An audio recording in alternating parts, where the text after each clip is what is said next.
ఈరోజు ఎంత హుషారుగా అయితే బయలుదేరాను. నైట్ వచ్చేసరికి అంత నీరసం అయితే అయిపోయాను. ఏం జరిగిందో చూడాలి, లాస్ట్ వరకు స్కిప్ చేయకుండా చూసేయండి. మమ్మతో అయితే బయటికి ప్లాన్ చేసామన్నమాట. ఫస్ట్ అయితే సిఎంఆర్కి వచ్చాము. ఇక్కడ మమ్మ అయితే ఎప్పుడు సిఎంఆర్లో అవన్నీ చూడలేదు కాబట్టి తీసుకొని వచ్చాను. తీసుకొచ్చింది అమ్మమ్మని, కానీ మేము గేమ్స్ ఆడుకోవడానికి అయితే వెళ్ళిపోయాం అనమాట సిఎంఆర్లో. ఫస్ట్ హర్రర్ హౌస్కి వెళ్ళాం, తర్వాత ఇక్కడ విఎఫ్ఎక్స్ గేమ్ ఆడాం. లాస్ట్ వరకు చూడండి అసలు అమ్మమ్మ టౌన్ ఏం పని మీద వచ్చిందని చెప్పి. ఇంకా సిఎంఆర్లో అయిపోయిన తర్వాత అమ్మమ్మ వచ్చింది పూర్ణ మార్కెట్ అనమాట. అది కూడా ఇలాంటి చైన్లు కొనడానికి. ఇంటికి రిటర్న్ అయ్యేసరికి ఆల్మోస్ట్ 10 అయితే అయిపోయింది. అంత లేట్లో ఇంటికి వెళ్ళి ఏం తింటామని చెప్పి జీషాన్కి అయితే వచ్చేసి మండి ఆర్డర్ ఇచ్చాము. లేని కామెడీ ఇక్కడ వినండి.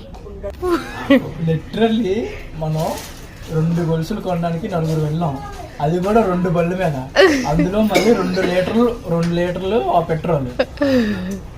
కలిసి వచ్చినా మన కర్తవ్యాన్ని మాత్రం మనం నిర్వర్తించాలి.